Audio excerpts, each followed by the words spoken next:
Welcome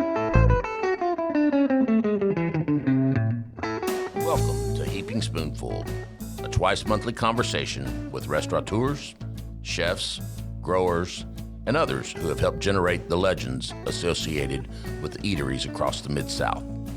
The team at Benny Keith is proud to sponsor this adventure with the goal of preserving the stories that have helped cultivate an amazing food scene across the Mid-South.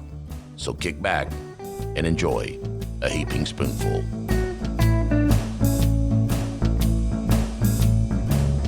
All right, everybody out there in podcast land, this is Heaping Spoonful over here, Benny Keith Studios in Rose City. Oh man, I'm so happy to be over here. I'll tell you what, it's funny because the person I have sitting across from the table for me today, I've heard his name. I can't tell you how many times I heard your name moving down here. Really? Like I said, I've been down here 6 years, and when everybody talks about like your first stint here, culinary scene, that kind of stuff, everybody brought up your name. So across the table for me today, I have Ira Mittelman. So Ira, I really appreciate you coming in. Thank you for having me. I know we went back and forth there for a little bit, but you're a busy man. It gets that way. Yeah, it certainly does, doesn't it? Yes, it does. You know, we were just chatting a little bit about everything that's going on and how times have changed over the years, and even, you know, what a lot of people, you know, I mean, you've been in the business a long time, Ira. Yes. Long time. But one thing I didn't know, you know, we were coming up the elevator and you said, "Oh, I heard you're from Philly." And I said, "I am." And you said, "Well, I am too." And that's one thing I did not know. So where are you from? I grew up in Burlington, New Jersey, or as most people in New Jersey say, Exit 5 of the Turnpike. Exit 5. Yeah. That's a bit. So for people that don't know, that's a huge thing. You know a story about Burlington, New Jersey? Mm. It was the capital of the United States for 2 days when they were moved from New York to Washington. And it's where Ben Franklin had his printing press. He used to take his boat up the Delaware River, and he had his printing press in Burlington. I did know about the printing press. Yeah. You know, that was, you know, I mean, growing up, that you got to know about Ben Franklin. Got to. You have to. It's really funny because you talk about exits, and you know this, but it's an ongoing joke, you know, Northeast, where somebody says like, "Hey, where are you from?" "I'm from Jersey." "Oh, what exit?" That's the first question anybody asks. What exit you live by? Yeah, exactly. My in-laws had a house in Ocean City. They were, you know, on the shore side of things, and they were out in between Ocean City and Summers Point there for a while. So we spent a lot of time there. We used to go to Beach Haven. Beach Haven? Long Beach Island. Yeah, beautiful. You know, it's funny because, you know, everybody nowadays, I guarantee, Ira, people are going to be like, "Oh, Jersey," and they think of that stupid show, the Jersey Shore or whatever. For those of you out there that think that that's what Jersey is all about, you're out of your mind. You talk about... No, they call it the Garden State for a reason. Yes. I mean, when I was a kid, it was all cornfields and tomatoes and blueberries. I mean, we had corn stands and fruit stands 5 minutes from my house. We had, you know, where my parents, where my house grew up, where my family house, like where I grew up at, there was a farm stand up the street called Sansoni's. And you're talking about Sansoni's, we were talking about sweet corn and tomatoes. Oh, God. Best tomatoes in the world. And it's still grows more blueberries than anywhere in the country. I didn't know that. Heck yeah. So here we are, two East Coast guys sitting in a podcast studio in Arkansas. How do you make it to Arkansas, Ira? Well, in like 1986, I rode my bicycle cross country from Atlanta to Los Angeles, and I fell in love with the Ozarks. In fact, it's a funny story. I was in the Ozarks, and I had a Raleigh bicycle, and my bicycle broke down, and the Raleigh racing team was practicing in the Ozarks because they liked the climate and they liked the terrain. Mm. So the head of the team said, Can you get to Tulsa?" And I said, "I think so." And I got to Tulsa. They put us up in that bicycle store's house. They rebuilt my whole bicycle, didn't charge me a dime. Oh, wow. So how long is that ride? Like a long way. And I did the stupid thing. I went against the wind. You know, the weather comes west to east. Yeah. Well, I went east to west. So you get to Kansas and you're pedaling as hard as you can, 3 miles an hour. Yeah. And Kansas is just flat. So there's nothing stopping that. No, there's nothing stopping the wind. I'm pretty sure in 2001, not a bike, but 2001, 2002, right around that time, I drove cross country with some friends, and I'm pretty sure I fell asleep driving the van in Kansas, and maybe a good 30 seconds, and nothing happened. I just woke up and still rolling straight. I fell asleep in a traffic jam in Nashville one time, and I think I went 2 or 3 miles. I was asleep. I scared the lights out of myself. Oh, I believe it. Oh, geez. And that's Nashville. That's not, can't, yeah. But it was bumper to bumper traffic going 5 miles an hour, but still, I woke up and. I've done it for sure. So let's talk about, all right, so you end up in the Ozarks, okay? You fall in love with the Ozarks, okay? What brought you into Little Rock? I moved to California. I lived in California for a while. Then I opened a restaurant in Montana, which we can talk a lot about in a minute. And then I got a chance to take over a restaurant in Mountain View. Okay. So I moved back to Arkansas, and I've been back and forth doing some consulting work, but I just love Little Rock. Yeah. It's a great city, and I'm a big bicycle rider, and we've got the best bike path anywhere. Yeah, truth. I mean, every time I ride on it, I go, I can't believe we have this here. It's so funny, too, because I talk about, all my friends, finally, like my best friends from back home, I've got them to come visit, and they've been out a few times. Friends, family have come out. But, when I told everybody that I was moving to Little Rock, they were like, don't do it. What are you, crazy? And I'm like, you've never even been. That's what everybody says. Yeah, Arkansas? Yeah, exactly. They think it's all like, like straw hats and it's not like that. Or like the other side of the things where they watch the terrible city stuff, but right. I mean, Philadelphia, you go in 2 blocks any direction, in a bad part of town. It's in every city. It's not just Little Rock, That's right. Yeah. it really is. So, but then I get them to come down and visit and they're like, whoa. That's right. And then they're like, hey man, like the food scene. And I'm like, yeah, the food scene is up and coming, but there's some restaurants out there, man, the food scene here in Little Rock is small compared to Philadelphia. Yes. But beautiful and amazing. There's so much talent here. It really is. Well, one of the things that attracted me to Little Rock in the food scene was if you get away from Broadway, there's no chain restaurants. It's all local, small things, and that's a beautiful thing. Yeah, it really is. And where we're at, there's in our little small part of town over there in Argenta, there's none. There's none. There's none. I hope it stays that way. I hope so too. Yeah, for sure. They're trying. They're always trying. They're always trying. All right, so let's talk about I have a few dishes, Ira, that I can say wow, I took a bite of something and I was like, what is this? I remember being as a kid, we were talking about gardening. We're talking about Jersey tomatoes, all that kind of stuff, and people that listen to this podcast have heard me say this before, but I remember my grandmother made me a sandwich with tomatoes from her garden. And I remember just taking a bite of that sandwich and something inside of me was like, what just happened? This isn't just any tomato. It was made with love. It was made from a grandmother. So it's there's a lot of love put into the sandwich.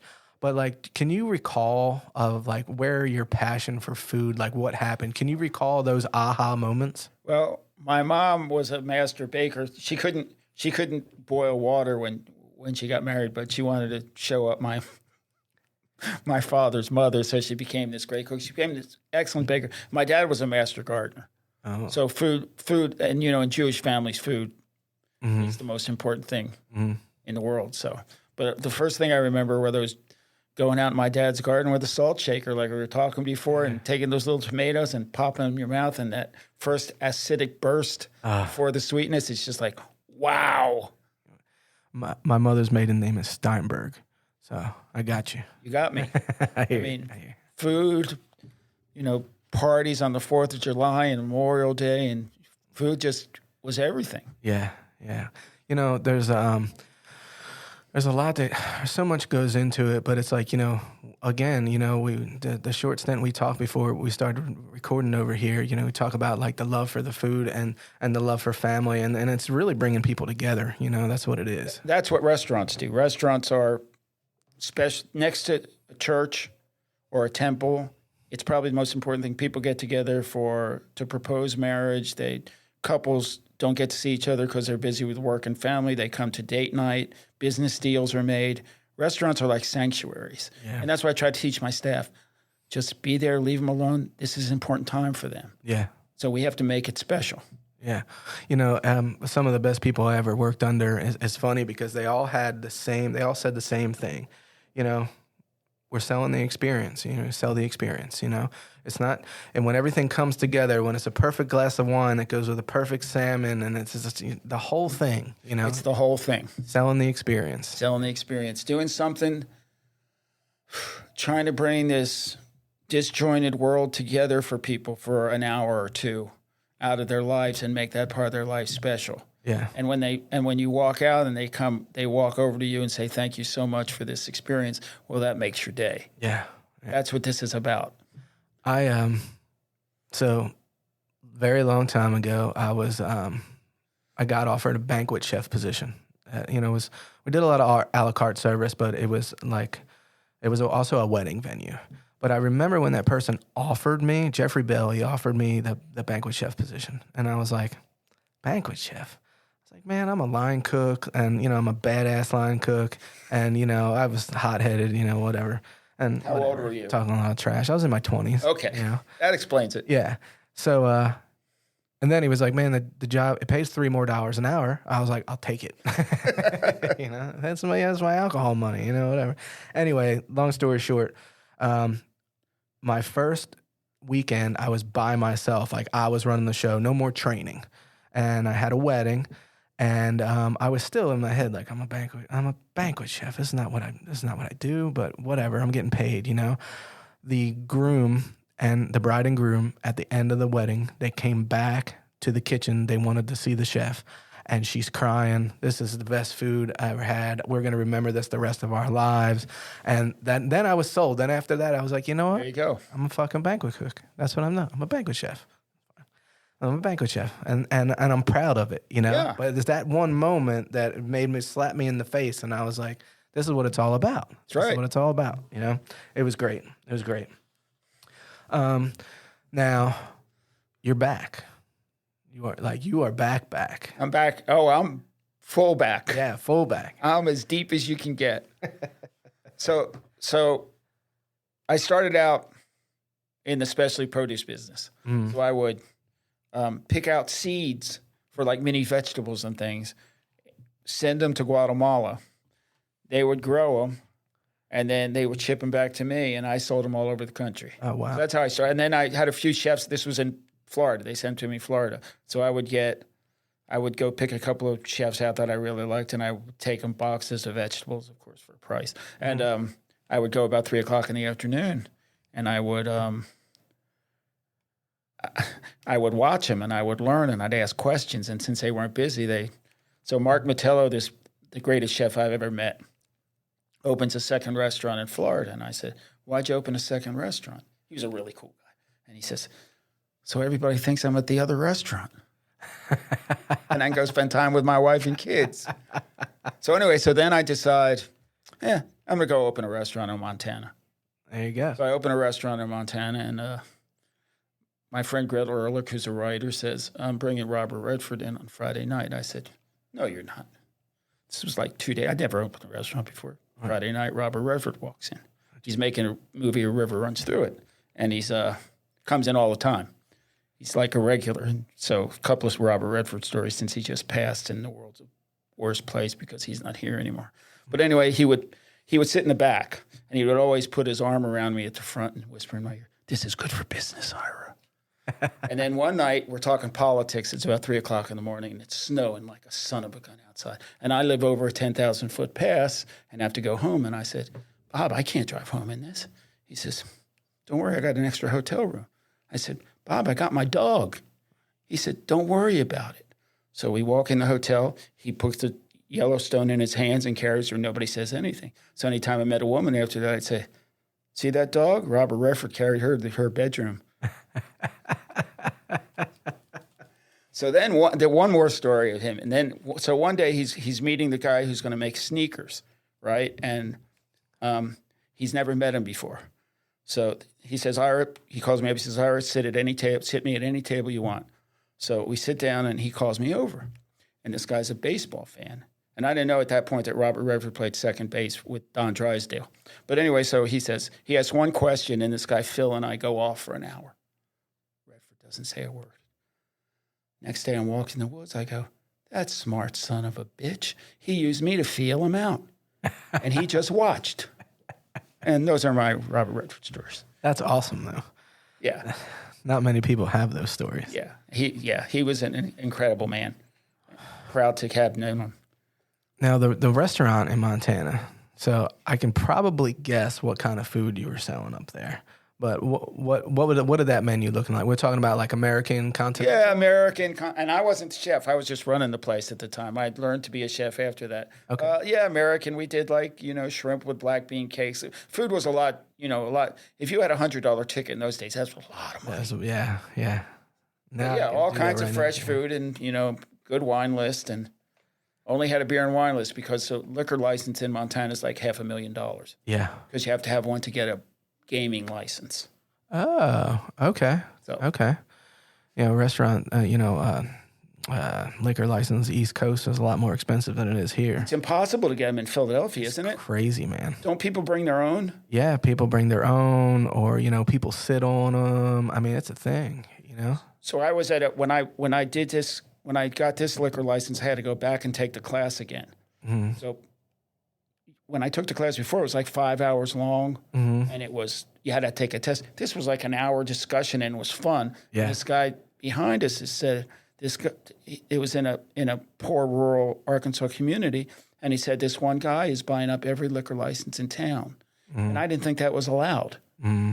But he's gotten around the rules somehow, so none of the locals can get a liquor license. Yeah. People do it, man. People be peopling. People be peopling. Yeah, they really do. Yeah. They really do. It's there's a place back home that, near and dear to my heart that I love, and I always joke with my cousin. I'm like, the place is called the Horsham Inn, and it's, it's an Irish pub that I grew up in, and the building is still there, but unfortunately the owner, God bless him, Mike Conracody, had passed away years ago. And his wife sold the business. She couldn't do it, His wife sold the business. And I always say to Jess, I'm like, man, we can go back and buy that building and we can find somebody to run it. And we're like, the building needs a lot of work. Like to be brought up to code and stuff like that needs a lot of work. But just to buy a liquor license and put it there is going to, $400,000. You know what I mean? And then you got to make it handicap accessible. And then you got to do everything. Yeah. And back, that building was built in the, late 1800s. Nothing was handicap accessible back then. No. The doors are 24 to 26 inches. That's right. That's right. It's crazy. Well, listen, this is what I want to do, Ira. I want to take a quick break, okay? And then I want to talk about Fork. I want to talk about what you got going on right now, okay? We'll be right back with Heaping Spoonful. I hope you're enjoying this episode of Heaping Spoonful. We at Benny Keith Foods enjoy talking about the food scene almost as much as we enjoy providing the top quality ingredients that help restaurateurs and chefs across the Mid-South create their magic. Now let's dive even deeper into the culinary world with your host, Chef Brian McFadden. All right, everybody, welcome back to Heaping Spoonful. So today I have across the table Ira Middleton. Now, Ira, we talked about, how you made it from Burlington to California to Montana to Arkansas. You've been around. A bit. I've been around. I even did a short stint in the Bahamas. Oh, geez. And that was insane. I'm sure what year was that? 2005, maybe. It all blends together. But I remember that on a Friday night, we had a full hotel and no gas. Everything was cooked on. Yeah. And I called the gas guy. I said, there's no gas to cook with. He says, man, what you worried about? Mellow out. It'll be okay. And I'm going, no, it won't. Will it? All right. So Fork. Okay.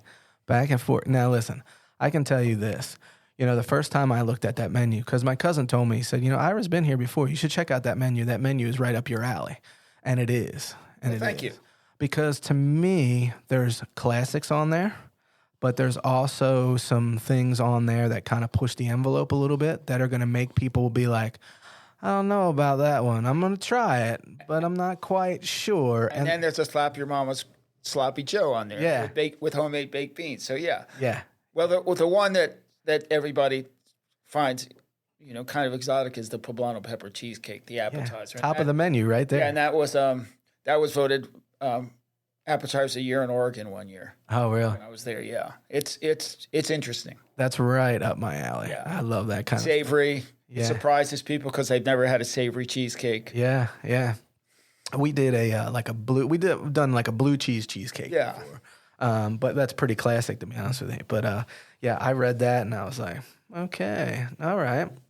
There's meatloaf on there. I love the meatloaf. So I wasn't ever going to do a meatloaf. I'm too good to do a meatloaf. I'm too good to do Caesar salad. And then one day they talked me into it, so I did a meatloaf.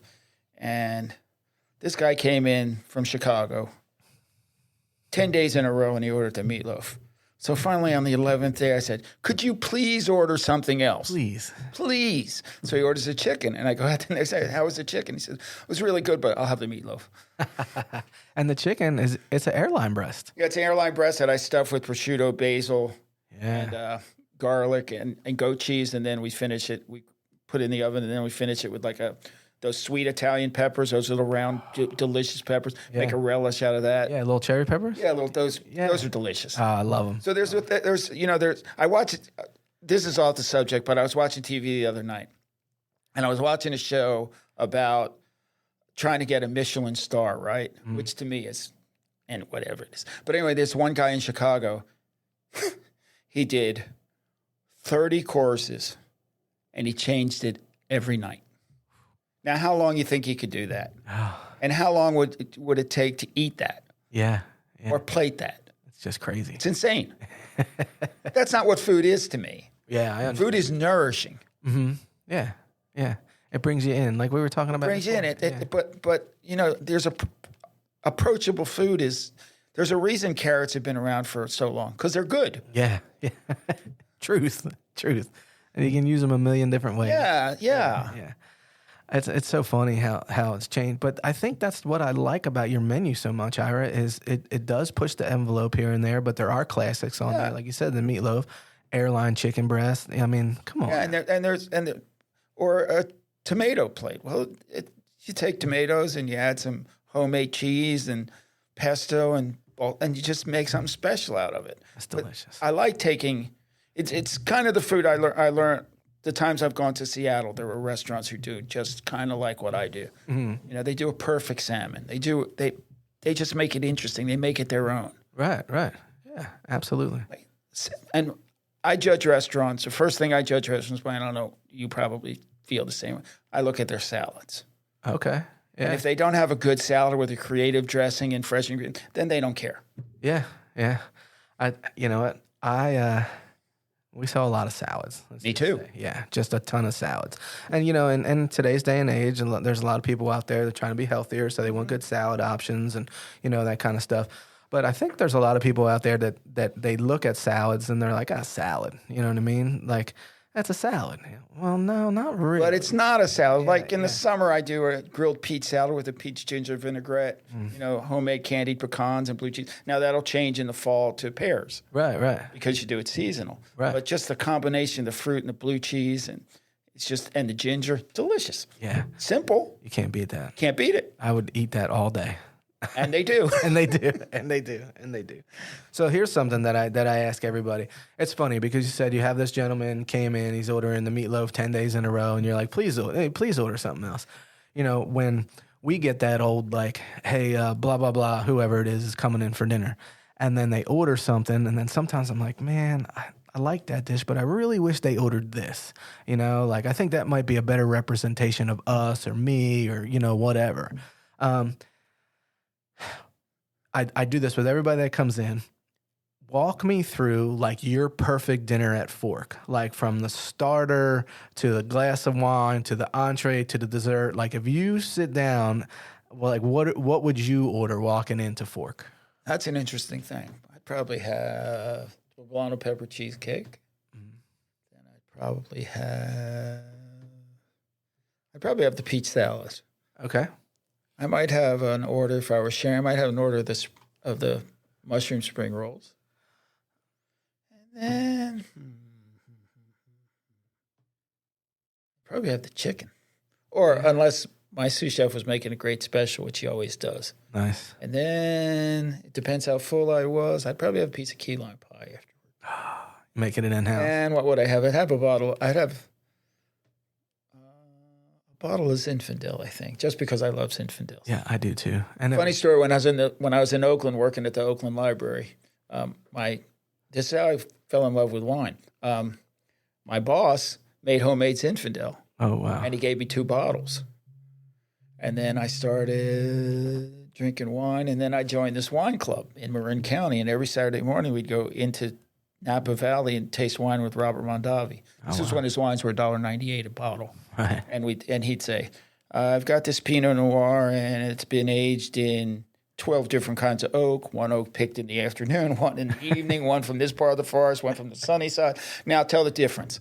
Right. It's 9:30 in the morning. Yeah. And we're trying to, it was amazing. Yeah, It was a lifetime experience.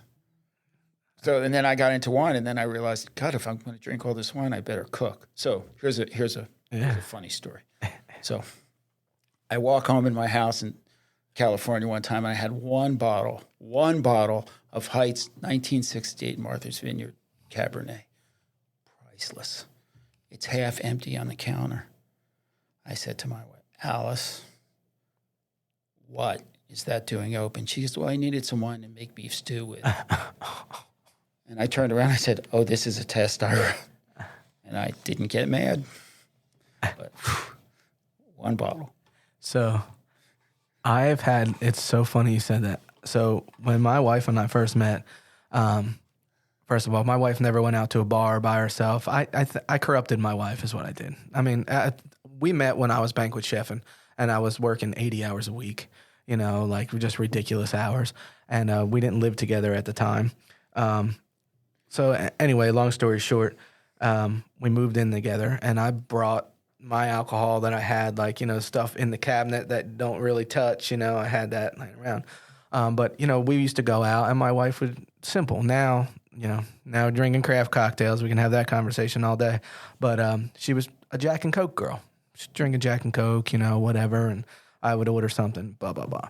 So it's literally the same story, Ira. I come home after like a 15, 16-hour day, and this beautiful bottle, I forget what it was, but this beautiful bottle of bourbon that was a gift, and I knew it was very expensive, sitting on the counter open. And I was like, hey, babe, why is that open? And she was like, while we're out of Jack, I wanted a drink. So I just opened it. With Coke. Yeah. Oh, Mixing it with ouch. Coke. I was like, what are you doing right now? I know. So yeah. I mean, of all the wines I had in my closet, she had to pick that one. Yeah, out of all of them. Out of all of them. It was just, the wine gods were like, yeah, take that one. See what happens. So people always ask me, what's my favorite dish? And I don't know how to answer that. I said, everything that's on the menu is my favorite. That's why it's on the menu. Yeah.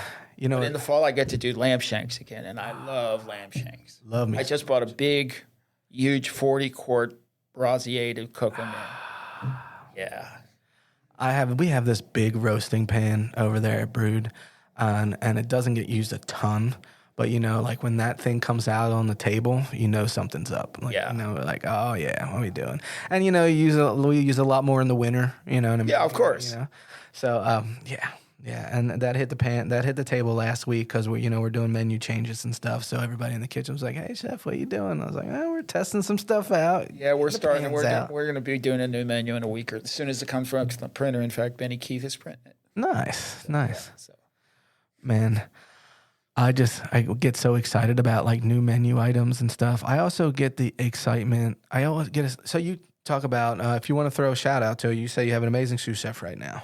Yeah. I do too. We're very lucky men when it comes to that. What's the name of your sous? Nels Hudson. So mine's Johnny Kane. And, I love having the camaraderie. Johnny Kane sounds like a rock and roll star. Yeah, he is a rock star. But talking to John and like, hey, listen, I got some ideas in my head. Let's sit down and put some stuff on paper. Let's test this out. Let's see if we can get this product. Call this guy and see if we can get this. I'll call this guy and see if he's got this. That bonding of putting a menu together, putting plates together. Oh, yeah. I love it. Love it. Or This morning, for instance, we had an extra salmon. I said, make a salmon special for lunch, and I come in and we put it together. Yeah. He's got most of it put together. I said, well, maybe just add a little ginger, maybe take that, and that's fun. Yeah. That's like like being a member of a sports team or a musical group. You come together and put your ideas together, and it blends into one thing. And when you have that mesh of like, two souls on one plate, like you kind of have that, it's Magic. Yeah, it really is. Magic. It really, really is. So, all right, let's talk a little bit more about Fork. So, first of all, where are you located? Where are you at? 1900 West 3rd Street. 1900 West 3rd. We've got the one, we have parking, but the main thing is we have this unbelievably beautiful outdoor covered deck that overlooks the Capitol. Oh, wow. And the moon comes up over the Capitol. It's beautiful, and the Capitol lights up at night. Really nice. That's and the patio. weather's getting to be patio weather. It's funny because I was talking to the young lady down here at Benny Keith at the front desk, and she said, it's really nice outside. I said, what's really funny? It's 85 degrees outside, and we're saying it's really nice Humidity's outside. gone. Yeah. This is like San Diego weather. Okay. I mean, beautiful in the daytime, cools down at night. It's funny how Arkansas weather happens. It's like you go out on your bike ride in March and you see a little patch of green. Then the next week you see a bigger patch. Then it's all green. And it's just like with humidity, all of a sudden, like June 14th or some date I'm picking out. Right. Oh, my God.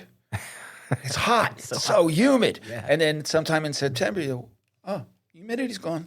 It's just like snap. Well, the other thing is too, during the summer, as I say this to everybody, I tell my friends back home. So it's like, I mean, East Coast, we'll get hot days. We'll get 100-degree days. You'll get 3 or 4 of them. Yeah. But at night it cools down. But not here. Not that 3 or 4 days where it gets really where it hot. gets like super hot. And don't forget, when I grew up, there was no air conditioning. It was gruesome on those days. I don't know how people. I mean, it was hard to live here. Yeah. Oh yeah. Before air conditioning. Ah. It's just like in Montana. I talked to this older lady. And I said, "What was it like in the winter here?" She said, "We didn't leave our property between Thanksgiving and Memorial Day, and every winter we'd find some cowboy who got drunk and fell in, and when the snow melted, we found him."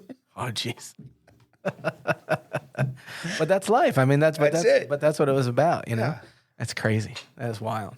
They tell you, just a side story, they tell you in Montana, never leave your house, never drive anywhere without a half a tank of gas, because your car the heat can stay on all night with half a tank of gas. Because I drove into a whiteout one time and I thought I was going to be stranded all night. It's you can't see. Yeah.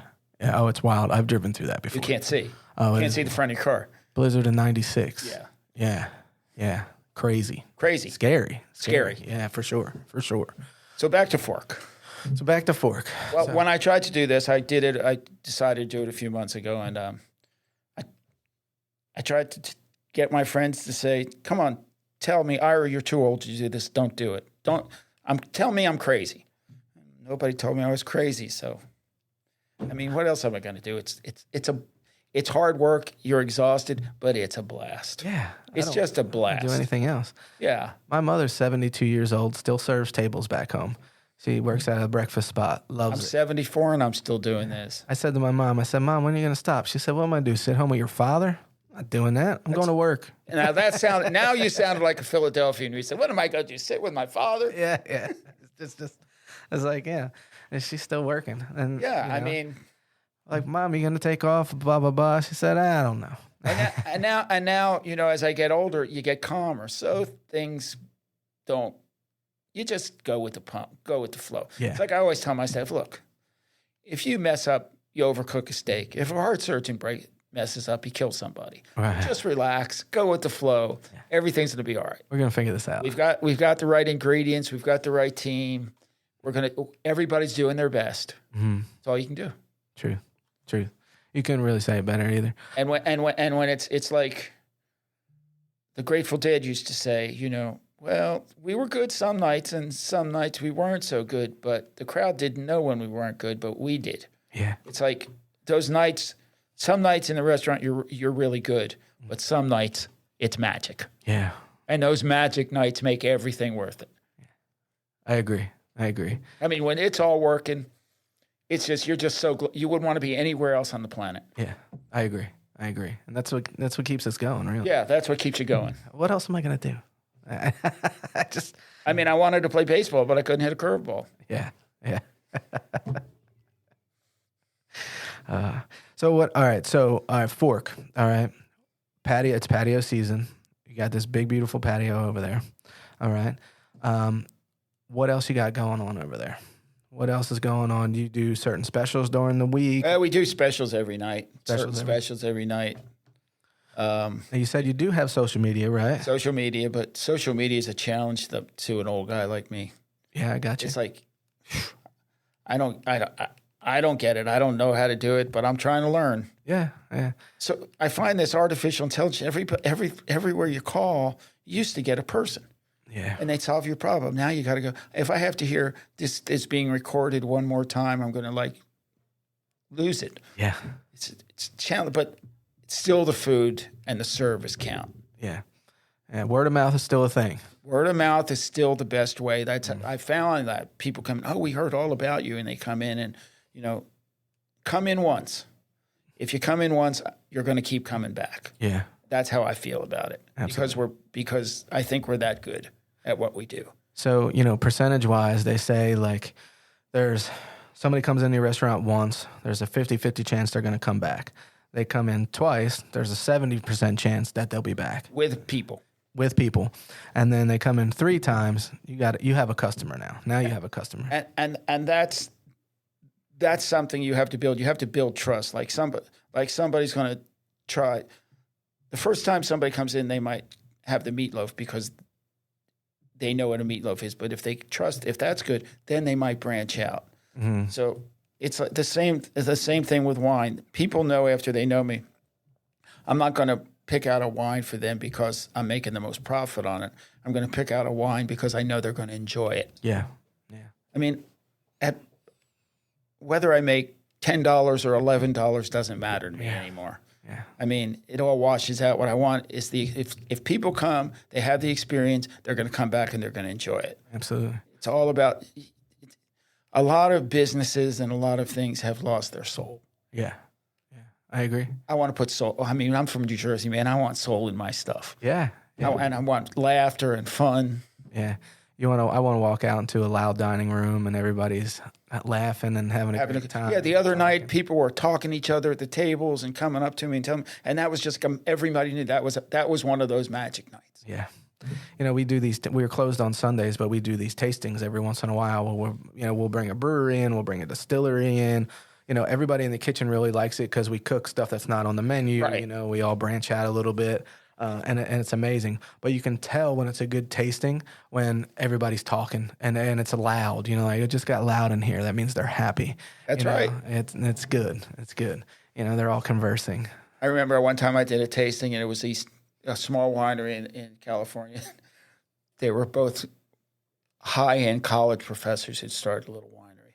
Well, the one thing they weren't good at was talking socially. Yes. So I had to cook the food, run from the stove, run out and tell stories, run back to the kitchen because they would just say, the wine has a pH factor of 17 and it's this much alcohol and it was harvested. I'm going, come on. They want to hear some funny story. They want to hear something because they want to be entertained. Yeah. I want to hear why you made that one. Why you made it and what you, and yeah. And people want to be entertained. Yeah. And, it's magic too when you see that, I call them like pairing eyes. So it's like if you look at somebody and you say okay, here's this ribeye, okay, and we needed to give you a big Cabernet to drink with this ribeye because fatty needs something to cut through the fat. You're not going to pair a cab with a filet because it's not going to stand up to it. And pair this big old cab with this big old filet, and taste the ribeye on its own. So taste the ribeye. It's fantastic. It's good. All right, now taste the ribeye and take a sip of that cab. And then they make that that. Oh, I didn't know. Yes, that's a thing, So I like the educational part of it too, I love that. So we had the owners when I was in California, the owners of Caymus Vineyard come in a few nights. And finally the last night, the owner says, he's an old man at this point, and he says, Ira, what's your favorite restaurant in San Francisco? I said, what's your favorite food in San Francisco? I said, when the Giants are in town, it's a hot dog on the third base line. He goes, yeah, that makes sense. So true. So True. Yeah, truth. What else you got anything coming up in the future? You talk about menu changes. Menu changes coming in the fall. Fall menu. We're going to do some lamb shanks. We're going to do pear salad. We're going to do my sous chef makes the best wild mushroom risotto you've ever tasted in your life. I mean, every piece of rice is just perfect to the tooth. And boy, do I love risotto. Oh, man. Yeah. Oh, man. Love some risotto. Yeah, and this is just, it's exquisitely good. Heck yeah. Heck yeah. That's something to look forward to. What are And your... then we're going to do some green lip mussels appetizer, and some white wine and garlic, the standard classic. The classic. I love the classics. Classic. I mean, and they stand the test of time. I mean, And they do. Talk about white wine, mussels. I mean, come on now. Yeah. A little butter. Done. Done. Good piece Little of basil. bread. Yep, good piece of bread. Yep. Yes. Yes. Monk's Cafe, Philadelphia.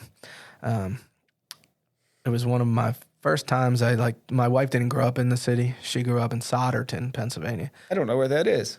45 minutes north of Philly proper, I guess. North towards Jersey? Yeah. Okay. Yeah. Anyway, took her. Then Monk's is like this small, it looks like a house, you know what I mean? And we're standing in front of it, but I got like a text message at the time, and I'm looking at this text message, and she's going, where is this place? And I said, hold on 1 second, I'm sorry, it's right there. And I see her, she's just looking at it. And she looks at me, and she goes, this is where you're taking me for mussels? And I said, babe, trust me, best mussels in the city, okay? And we're talking about, I mean, look at Philly, look at how many restaurants, I'm telling you right now, best mussels in the city. We go in there, and my wife orders mussels every single where we go. Everywhere we go, she orders mussels. Well, you have to bring her in and have some. Oh, yeah. So she orders these mussels. They got a little bit of bacon, a little bit of caramelized leeks, white wine, butter, and a piece of bread you could swing a baseball at, And she was just like, now I get it. I told you. It's like years ago I read in the New Yorker magazine that this little restaurant called Hunan was the best Chinese restaurant in the world. Hunan Cafe. San Francisco. So I go, they've moved now, but it was this little hole in the wall, and the older women were cooking behind a screen, and it was so spicy and so delicious. They were laughing when you're eating it because it's so hot, but it was so good. So good. You can't stop. You just deal with it. Yeah, then I remember living in on Clement Street on the new Chinese section of San Francisco and going in these dim sum places. I had no idea what I was ordering. Yeah. I would just see somebody, I'll have that. And it was incredible. Follow the locals, man. Follow the locals.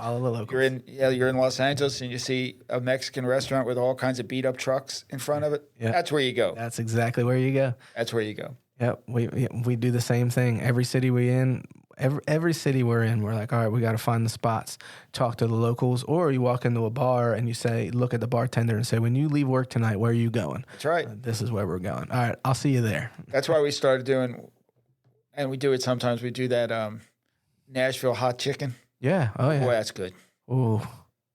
It gets me, man. It gets, the sauce soaks through the white bread, and you have to use white bread. Yeah. Oh, yeah. I mean, I don't use white bread usually, but you have to. You have to. Yeah. It's just it's the law you can't break. It's the rule. It's the rule. Seafood is just so wonderful. Yeah. And that's how I remember my first cooking experience. I was like 10 years old, and there were people coming for dinner, and I got that Chef Boyardee had this pizza kit that you could make the crust and make the pizza. Okay. So I did it, and I was all proud of myself. I got to a table and dropped it. And it's I'll never forget that. I can't believe I'm actually going to tell you this story, but I told you when I got that job as a banquet chef. That same night, that same amazing night where the bride and groom came back and told me, how. So that wasn't the only wedding. I was cooking 2 weddings that day. 2 weddings at the same time? Yeah, and plus they had what they called the Commonwealth Club was upstairs. So say at 2:30 you're cooking for a wedding, at 4:30 you're cooking for another wedding. You got 40 people in the Commonwealth Club, you got 40 people in the tavern. So you're cooking all the banquets. I hope you had a big crew. We did not. Did not. That's what thought you were going to say. We did not. But that one party upstairs in the Commonwealth Club, it was 40 fillets. Okay, that was on their their menu. Were they cooked to temp or were they all same? Cooked to temp? You had 20 mediums and whatever. And so of course you cook them a little under, put them in the out the sham, let them sit for a minute. Like blah blah blah. But the banquet line was an extension of the a la carte line. So I have this half sheet tray with racks on it with about 15 fillets on it. This guy, Eliud, who I still talk to today, love that man, taught me how to work saute in that kitchen. But anyway, Eliud, he's swinging his door open the same time I'm swinging my door open. Oh. So, a convection oven. So the doors hit. I got this half sheet tray in the hand. All 15 of those fillets hit the floor. It's my first day. My first day by myself, So I'm like, I quick grab them real quick, and the GM, Colleen Terrell was her name. She stood there looking at me, and I was like, I got nothing. What am I gonna do? Make an excuse? I mean, our oven doors hit. You saw what happened. I don't know, but yeah, 15 fillets. But her job was to make you feel calmer. Yeah. She just she didn't give me any crap. She just because it's always when you see somebody do something wrong, you never talk to them. You talk to them after when they're alone. You don't anything to upset the line would be like. If you're in the middle of a baseball game and somebody struck out with 2 outs because they let a pitch down the middle, you don't say anything then. Talk to you say something. Yeah. But, I had a good number 2 guy. His name was Tyler Cruson at the time. And Tyler, I'm a big guy. Tyler was like 3 times my size, but the same height. He was just a big old dude. And, by the time I picked those fillets up off of the floor, he was already searing more fillets. Like, he was already on it, Oh, you didn't use a 5-second rule. Just teasing. But it was great. Man, I really enjoy you coming in today. Thank you. This was awesome. I tell everybody, come back. Like, listen, once a fork, I know it's just, second go at it as far as fork goes, right? But we're going to do a year from now. Okay. Let's do a year from now. We're going to do the same thing. Come back in a year. We're going to sit down. We're going to see how the business is going. See how it goes. And we'll take it from there. Sounds good to me. So we're going, what's that address again? 1900 West 3rd Street. 1900 West 3rd Street. You can get a bottle of wine. You can get you got to try the poblano cheesecake. I need to come in and get that poblano. You need to come in. I have to come and check it out. I'm going to bring my wife in for mussels. Awesome. And I've been to your restaurant a few times, and it's great. I appreciate it. Yeah. Thank you so much. You're the center of Argenta as far as I'm concerned. We're trying, man. We're trying. It's all about the crew, and we have an amazing crew. We couldn't do it without the staff, No, you can't. No, and that's what one of the things you learn in life, and especially as a chef, is you got to learn to delegate. You got to trust other people. Absolutely. And if you treat them well, it's that feed your crew, make them happy. Yeah. Happy crew makes a good restaurant. Yeah, for sure. Truth be told. Absolutely. Yeah. All right, everybody out there. We really appreciate you listening to Heaping Spoonful today. We'd like to thank Rusty Mathis, who's the GM over here at Benny Keith. I'd like to thank Rob Nelson. Rob Nelson, head of the studio over here, head of tech over here. He's the guy that makes us sound good. We're always nice to Rob. Rob takes care of us. You can find us on all platforms. You can listen to this on your Amazon, your Spotify, your Pandora. Anywhere you listen to podcasts, you can listen to Heaping Spoonful. First and third Tuesdays of every month. All right. This is it for Heaping Spoonful. Thanks for listening. We hope you enjoyed this episode of Heaping Spoonful. On behalf of all of us at Benny Keith Foods, Mid-South Division, please know how much we love connecting you with the legends of the culinary scene and their unique stories. I look forward to the next time we can offer you another Heaping Spoonful.